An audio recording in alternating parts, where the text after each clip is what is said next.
Hello and welcome to the lecture on measures of return and risk. Now, an investor can earn the return in two ways, either by the cash flows or the series of cash flows that is generated by the asset, say for example in the shape of interest,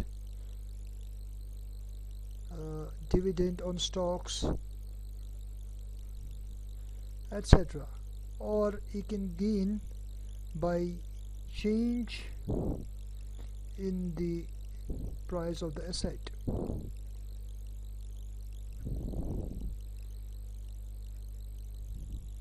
Now this change can be either a positive change or a negative change. Now suppose an investor invested at time t.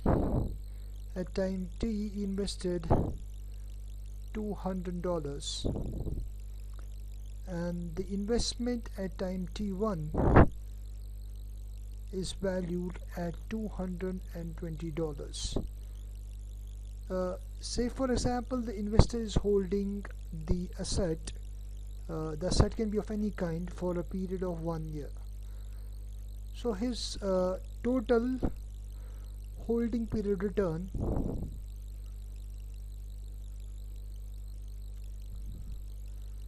will be equal to $220 divided by $200. That is equal to 1.10. Now an investor can convert this holding period return into a holding yield return, which means that he can convert these returns into the pure percentage terms. It is equal to holding period return minus 1. Since holding period return is 1.10 and if I subtract it by 1 it would be equal to 10%. So an investor is earning 10% on this asset.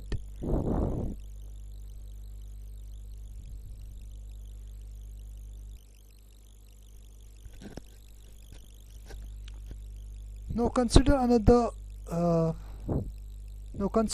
example where an investor is holding an asset worth he invested into an asset at time to t0 $250 and the investment has become $350 after 2 years. So what is this holding period return? Now holding period return will be equal to the end value, that is $350 divided by $250, which is equal to 1.40. However, the investor is earning this for a period of 2 years, so we have to calculate annual holding period return, which will be equal to 1.40 raised to power 1 by 2. So his total annual holding return will be equal to 1.1832. Now annual holding period yield, it will be equal to 1.1832 minus 1, which is equal to approximately equal to 18%.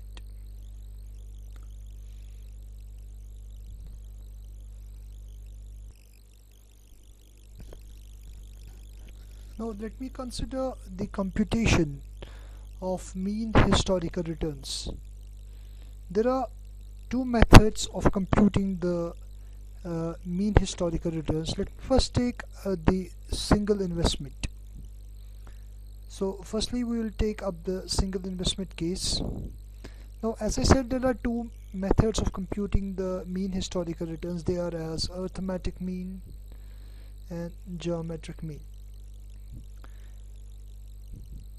Now suppose that that an investor earns a series of returns on the investment, and they are as follows. For year 1, 2 and 3 is value at time 0, it's 100, it's 15,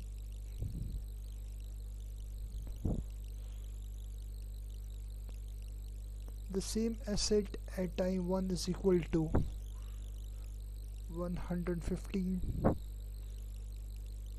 138, 110.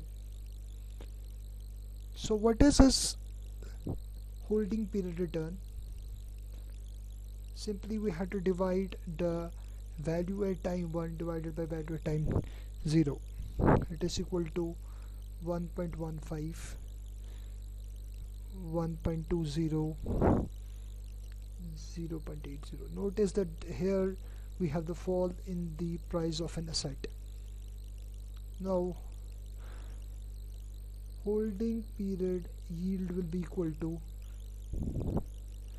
0.15, that's 15%, 0.20, that is 20%, and negative 20%.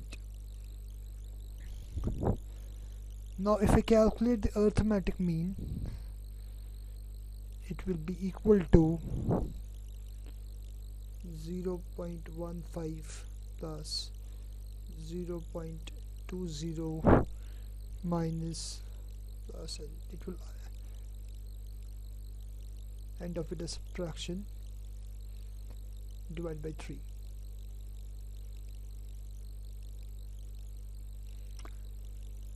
So the arithmetic mean or the mean average returns will be equal to 5%.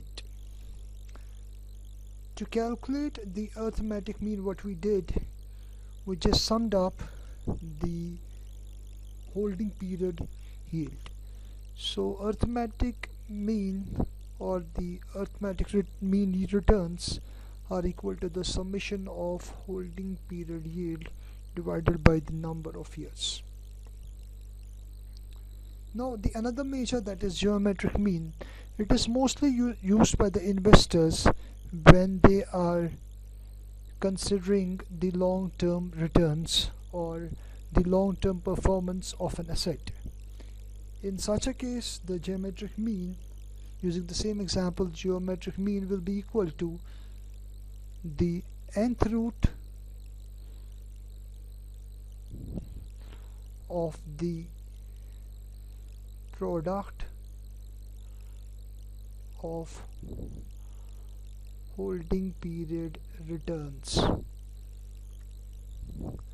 Now the geometric mean then will be equal to 1.15. You can see the holding period returns over here are 1.15, 1.20 and 0.80. Simply we have to take the product of these.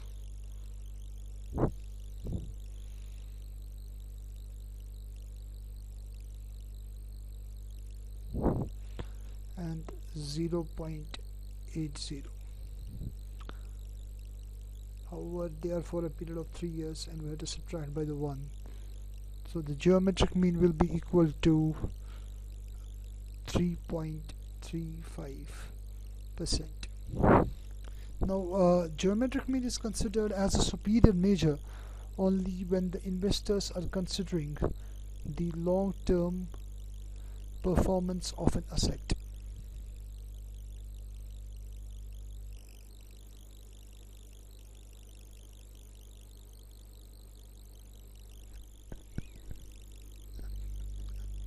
One of the most important things to note here is that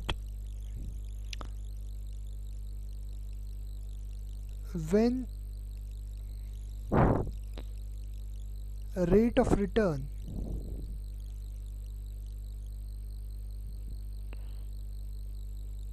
are same for all the years,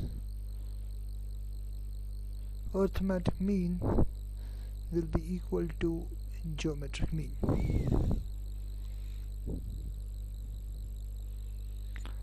However, if the rate of return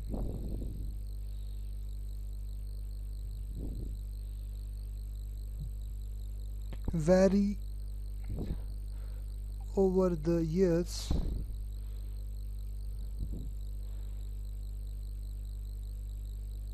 geometric mean will be lower than arithmetic mean.